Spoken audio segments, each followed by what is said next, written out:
Oke, mari kita berdoa Bapak Ibu sekalian. Bapa Surgawi, Allah Abraham, Allah Ishak dan Yakub, dalam nama Tuhan Yesus Kristus, pada malam hari ini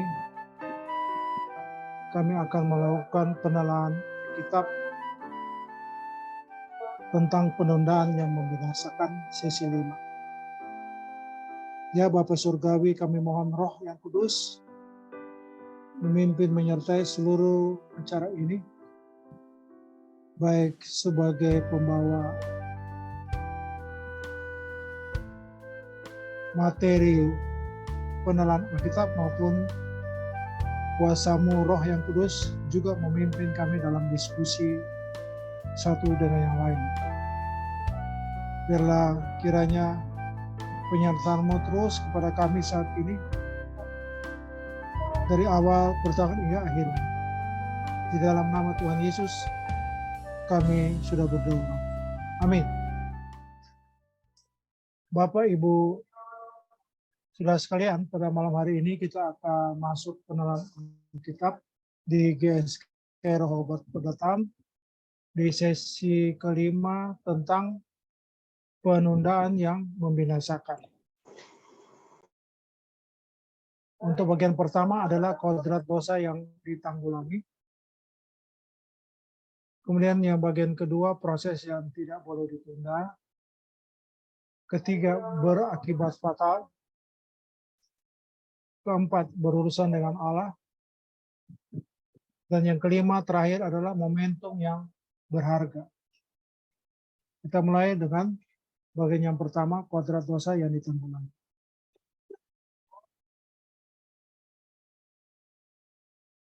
Sangat penting untuk ditegaskan mengenai keberadaan dosa dalam kehidupan manusia dilihat dari dua dimensi. Pertama, dosa dalam bentuk perbuatan, perilaku, atau ekspresi dari perilakunya yang kelihatan. Dalam hal ini dosa sudah menjadi buah atau menjadi perbuatan. Kedua, dosa dalam bentuk berupa kodrat atau potensi, yaitu penggerak seseorang melakukan suatu perbuatan dosa. Inilah adalah dosa dalam arti sifat yang melekat di dalam diri seseorang. Inilah yang disebut sebagai kodrat dosa dalam diri semua manusia yang telah kehilangan kemuliaan Allah, Roma 3 ayat 23. Jadi ada dua kondisi dosa ini. Pertama tentang perbuatan yang berdosa. Kemudian yang kedua adalah soal potensi dosa. Kalau yang pertama bisa selesai, Tuhan ampuni, darah Yesus mengampuni, selesai dalam doa. Tetapi yang kedua ini yang bisa mempersulit ya. Kejadian dosa yang kita lakukan sudah berdoa, yang kita mengaku minta ampun, itu akan terulang lagi gitu.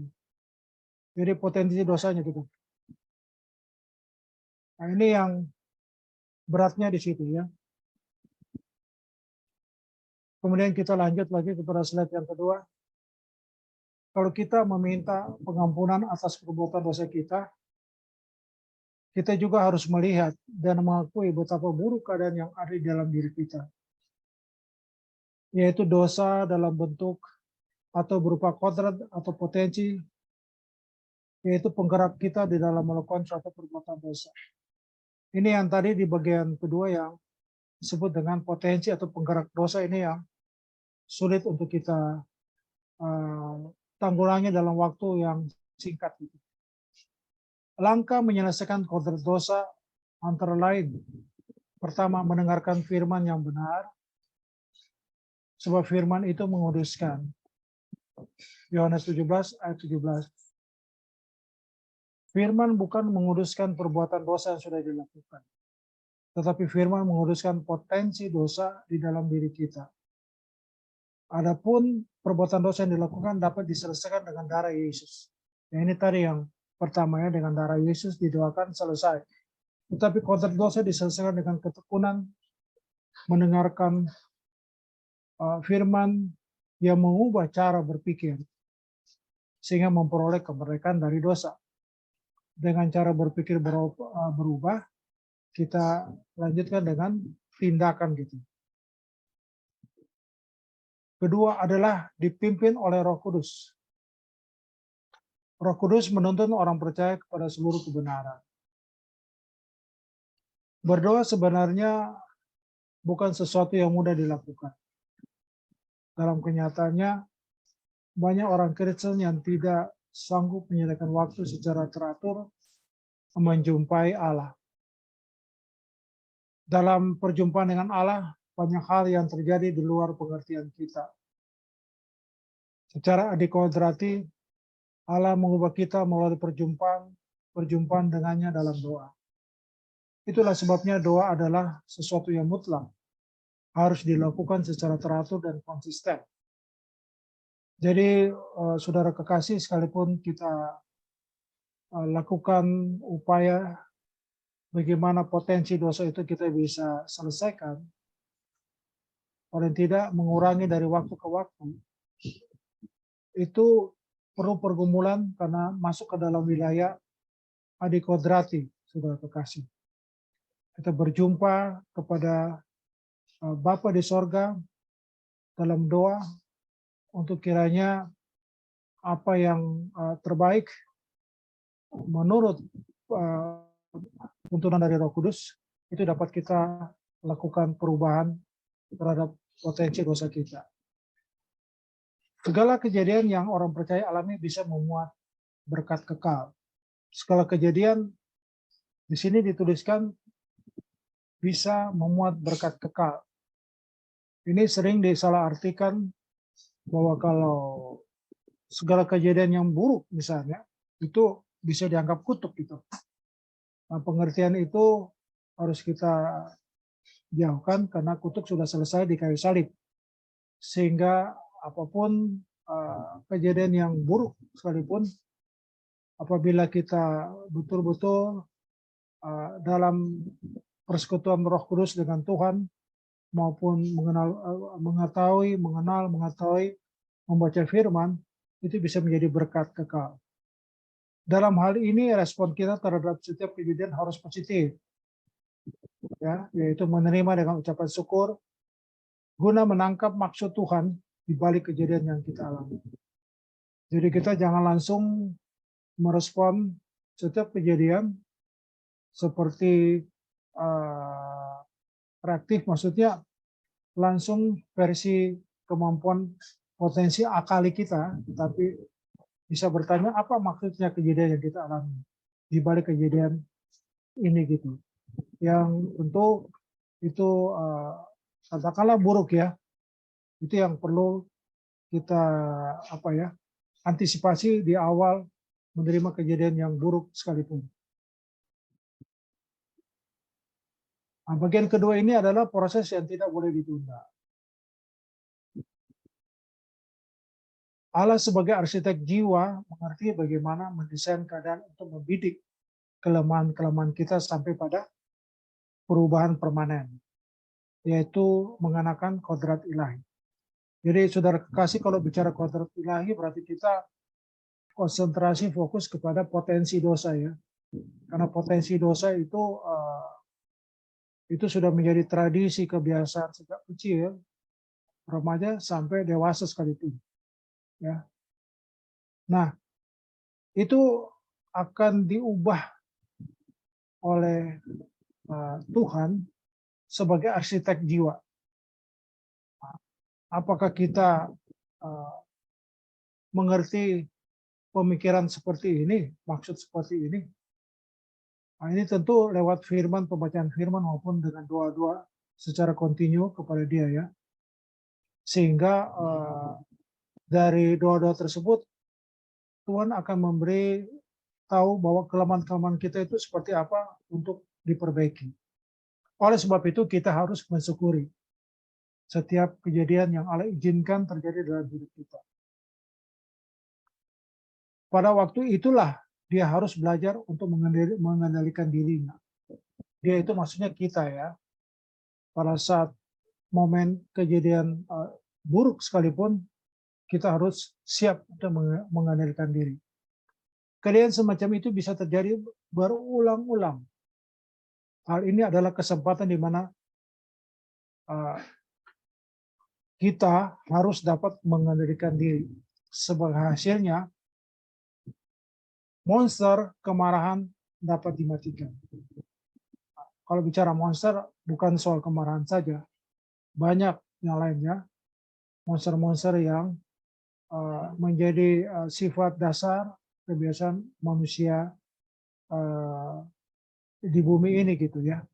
Sehingga harus menyadari itu sebagai monster yang harus dimatikan ya, lewat pergumulan doa maupun membaca firman sebagai pendukung atas doa-doa kita. Lanjut. Kalau misalnya seseorang memiliki kelemahan, yaitu perzinahan, nah, tadi ada kemarahan, ini juga ada zina atau percabulan, Allah justru mempertemukan dirinya dengan berbagai kesempatan untuk berbuat zina. Kesempatan berbuat zina tidak selalu karena kita yang memulai, tetapi lingkungan juga bisa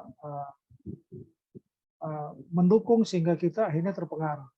Ya, ketika di suatu kesempatan dia mendapatkan keadaan di mana kita bisa berzina, pada waktu itulah kita harus belajar untuk menguasai diri, untuk tidak berzina. Lanjut.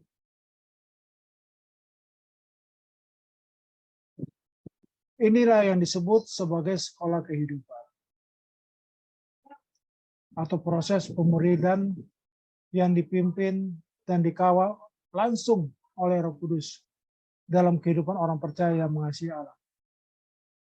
Jadi ada dua jawaban yang selalu harus kita ingat. Betul dipimpin Roh Kudus, asal ada persekutuan dengan Dia. Tapi yang paling pertama, baca firman. Ya, baca firman. Perubahan kodrat tidak akan pernah terjadi tanpa proses seperti yang dikemukakan di atas. Jadi untuk merubah kodrat harus ada kejadian. Kalau tidak ada kejadian, tidak mungkin terjadi perubahan kodrat. Sehingga tidak ada kata lain selain kita harus hadapi kejadian tersebut. Di sini disampaikan Allah membutuhkan peristiwa-peristiwa untuk mendidik anak-anaknya agar dapat mengambil bagian dalam kekudusannya. Jadi Allah butuh peristiwa yang diizinkan terjadi kepada kita, dan bagaimana kita meresponinya itu dengan menghasilkan kekudusan demi kekudusan. Atau mungkin sebaliknya, kita gagal dan gagal. Nah, itu mengambil bagian dalam kekudusan bisa dibaca di dalam Ibrani 12 ayat 9 sampai dengan 10. Lanjut.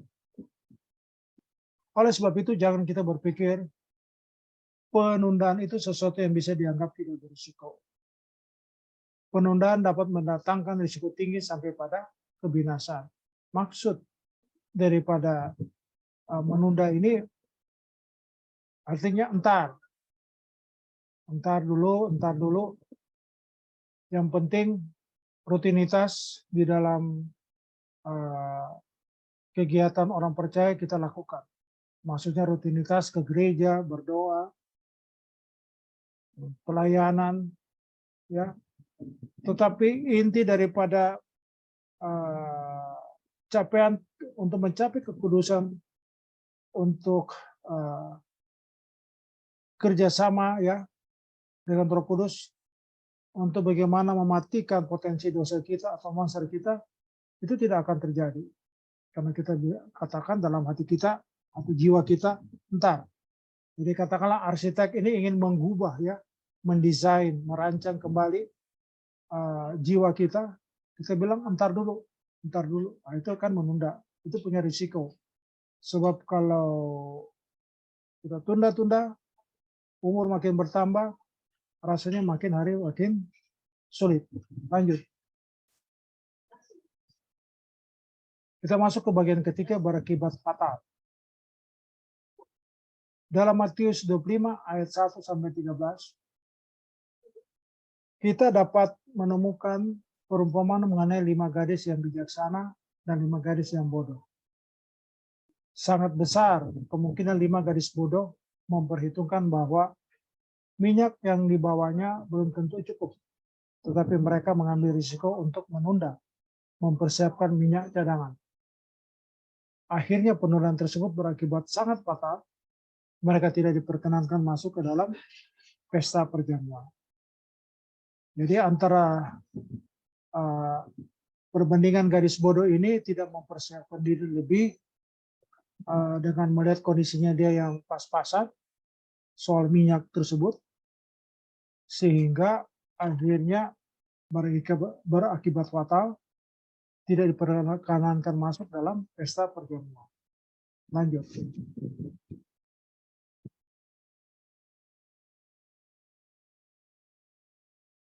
Ternyata penundaan tersebut berakibat fatal di mana mereka tidak bisa masuk dalam pesta perjamuan bagi 5 gadis yang bodoh. Harus selalu diingat bahwa penundaan bukanlah sesuatu yang boleh dianggap remeh. Walaupun untuk hal-hal yang kelihatannya sederhana. Banyak orang Kristen yang menafsirkan atau mengartikan minyak. Jadi ini hal lain lagi ya. Mengartikan minyak tersebut sebagai Roh Kudus. Kita harus mengerti bahwa tidak selalu minyak menunjuk kepada Roh Kudus. Minyak di dalam perumpamaan ini sebenarnya menunjuk pada sikap berjaga-jaga. Lanjut. Harus selalu dipertimbangkan bahwa kematian bisa menjemput seseorang setiap saat. Nah, ini kalau bicara kematian berarti waktu yang disediakan untuk merubah jiwa kita tidak ada lagi karena sudah mati ya, meninggal. Itu berarti tidak ada kesempatan lagi untuk bertobat atau berubah atau mempersiapkan diri menghadapi pengadilan Allah. Kita harus berpikir bahwa kesempatan yang tidak ada lagi atau hilangnya kesempatan itu sesuatu yang sangat mengerikan.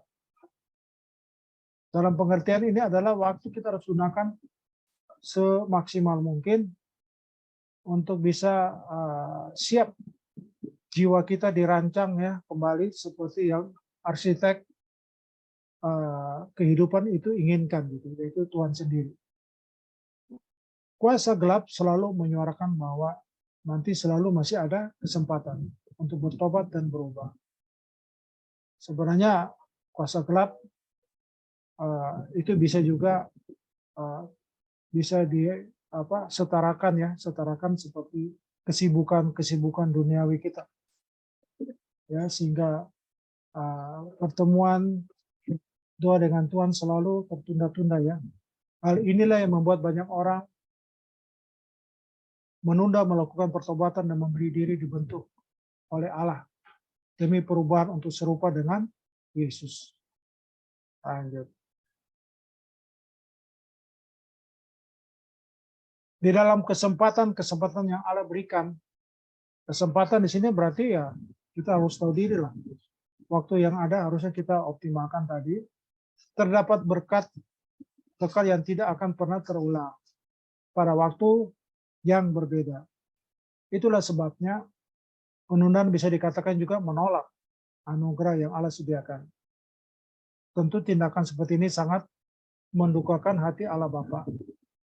Jadi kalau dikatakan ada waktu momentum terjadi peristiwa tertentu, yang dimana lewat peristiwa tersebut Tuhan ingin katakanlah berbicara kepada kita, tapi kita abaikan, itu sangat mendukakan hati Allah. Lanjut. Kita masuk bagian yang keempat. Usaha untuk berurusan dengan Allah adalah sesuatu yang mutlak. Nah, dari penyampaian bagian 1 sampai ketiga itu kan selalu dari pihak manusia kepada Tuhan. Tapi di bagian keempat ini bagaimana diperdalam lagi bahwa berurusan dengan Allah adalah sesuatu yang mutlak. Harus dikerjakan sedini mungkin atau sesegera mungkin dan tidak boleh ditunda. Ini sangat jelas menunjuk bahwa banyak orang memiliki standar yang salah dalam bertobat. standar arti ukuran ya. Merasa sudah percaya kepada Allah atau sudah bertuhan, tetapi sebenarnya belum atau tidak. Nah ini dari pihak Tuhan yang menilai ya. Perasaannya sudah bertuhan, kenyataannya tidak. Nah kita coba lanjutkan lagi slide berikutnya. Standar hidup dalam pengabdian yang benar kepada adalah mengabdi segenap hidup. Segenap hidup,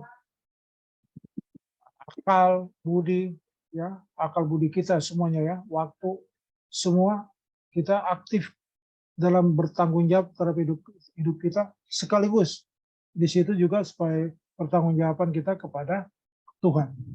Sebab kita tidak dapat mengabdi kepada dua Tuhan.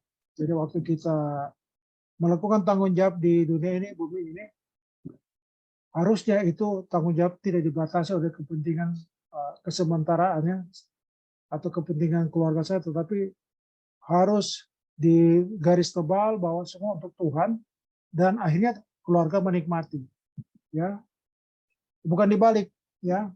Karena kalau demi keluarga akhirnya Tuhan nanti nomor dua, tapi kalau demi Tuhan otomatis keluarga juga akan terlayani gitu. Mengabdi sepenuhnya hidup kita sebab kita tidak dapat mengabdi kepada dua Tuhan. Artinya sepenuhnya kepada Allah atau tidak sama sekali. Dari penyerasan tadi diharapkan satu kali kita aktif hanya untuk Tuhan. Diharapkan dengan Tuhan itu tanggung jawab sebagai suami, istri, atau person untuk keluarga itu dengan sendirinya akan berdampak ya. Bertuhan adalah sebuah hubungan interaksi konkret dengan pribadi Allah yang tidak nyata. Interaksi konkret itu pasti sangat berdampak di dalam kehidupan seseorang. Yang tidak dapat kita bantah dalam kehidupan ini adalah banyak orang beragama. Namun kelakuannya adalah kelakuan orang yang tidak mengenal Allah. Lanjut. Manusia telah teracuni oleh pengaruh kuasa gelap yang telah disuntikkan di dalam jiwanya sejak kanak-kanak. Jadi kalau disinggung di sini sejak kanak-kanak berarti betapa beratnya ya. Puluhan tahun kita harus kerjakan perjuangan untuk puluhan tahun itu kita kerat potong mematikan itu potensi dosa di dalam waktu yang sesingkat-singkatnya. Kalau dari kanak-kanak sampai dengan dewasa muda di sana itu begitu kokoh monster kita, atau katakanlah bukan monster, kepentingan dunia yang kita perjuangkan selama ini begitu kuat melekat ya. Akhirnya waktu mengerti firman, tahu bergaul dengan Roh Kudus itu harus diselesaikan. Jadi itu merupakan racun ya. Di antaranya kesombongan, haus kehormatan dan pujian, materialistis, atau sekarang lebih tren disebut dengan hedonis. Ini hedonis bukan hanya person to person ya, orang demi orang, tetapi negara. Kalau menurut saya negara, karena ekonomi harus maju, mau tidak mau, akhirnya mengarah kepada hedonis gitu ya. Nah, ini yang susah juga ya. Tidak mau mengalah. Nah, itu bicara individu ya. Tega menyakiti orang lain. Pikiran zina. Pikiran zina berarti kan bukan perbuatan zina, tapi berpikir zina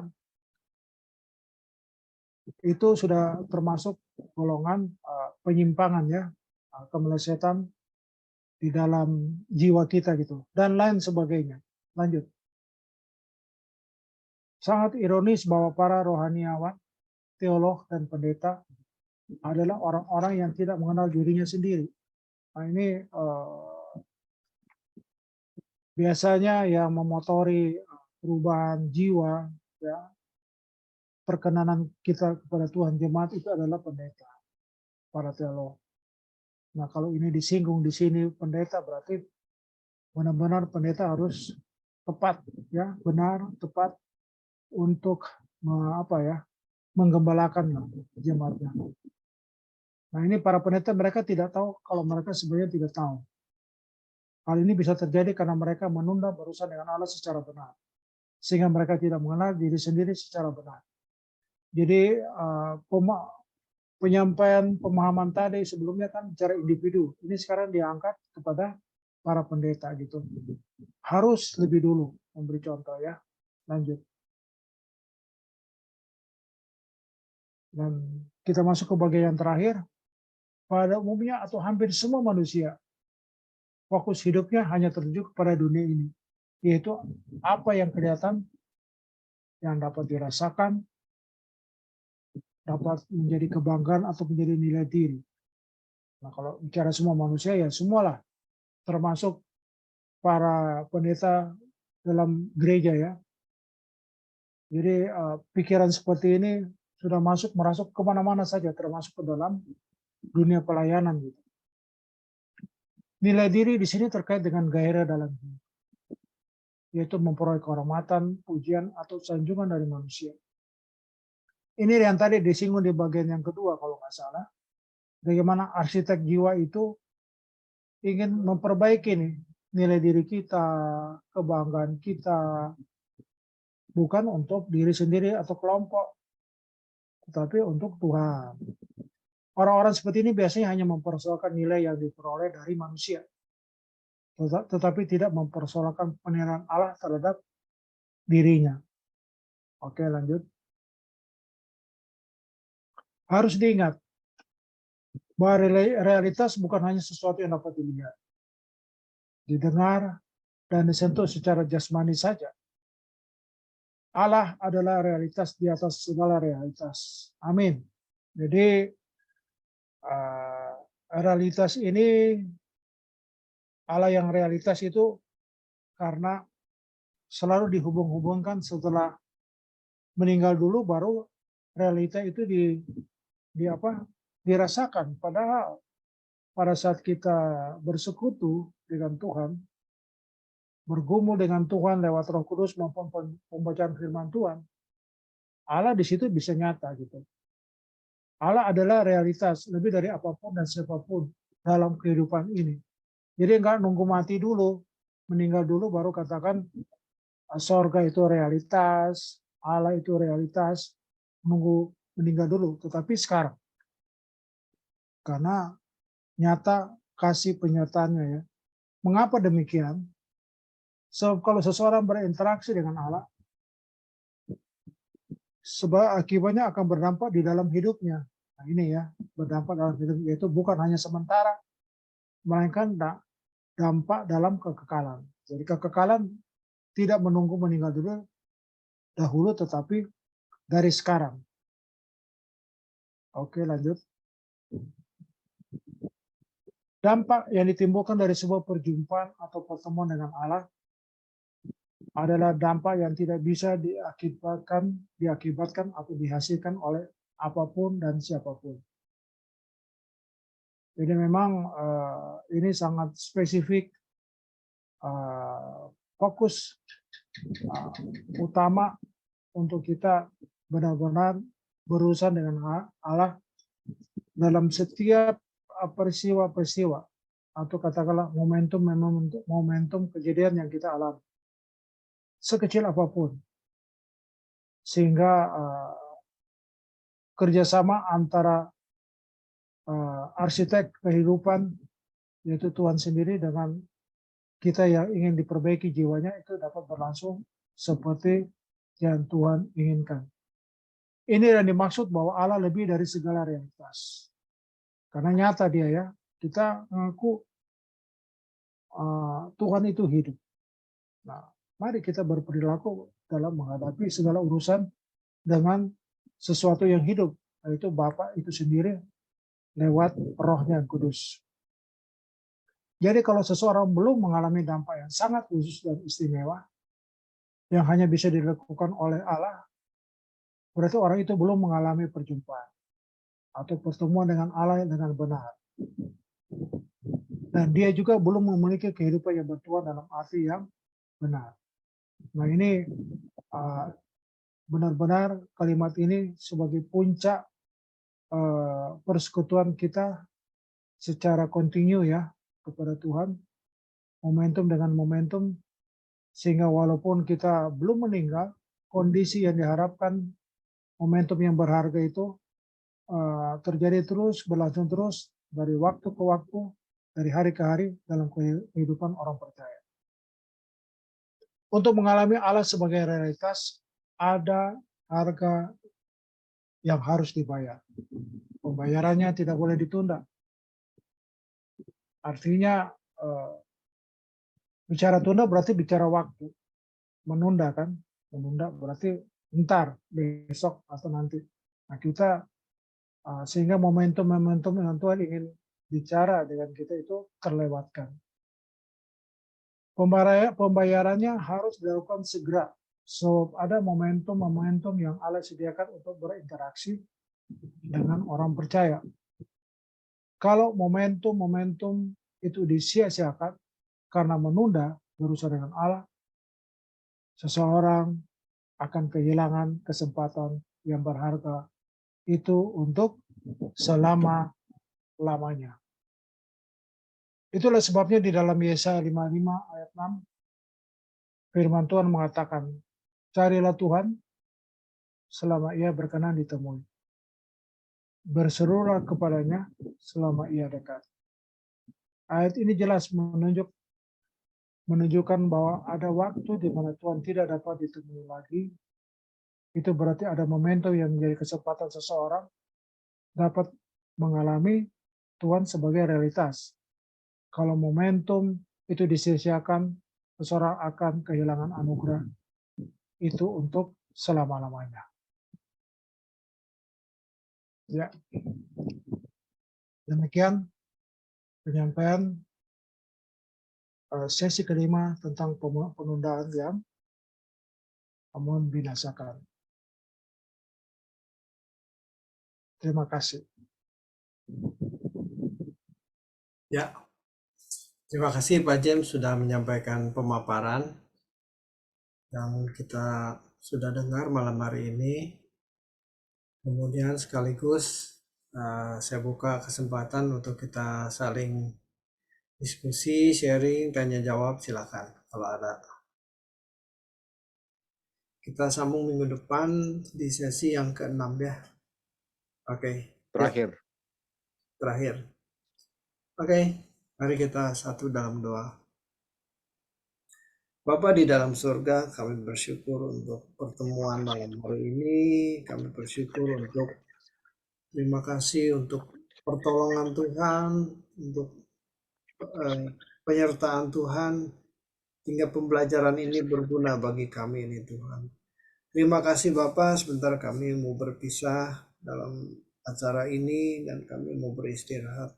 Tuhan menyertai, memberkati kami. Terima kasih Tuhan. Di dalam nama Tuhan Yesus Kristus kami sudah berdoa. Haleluya. Amin. Oke, bye. Ya, terima kasih Pak James. Ya, Berkati. terima kasih semua. Selamat malam. Terima kasih Pak James. Ya, Terima kasih semuanya. terima kasih semuanya. Bye-bye. Bye-bye.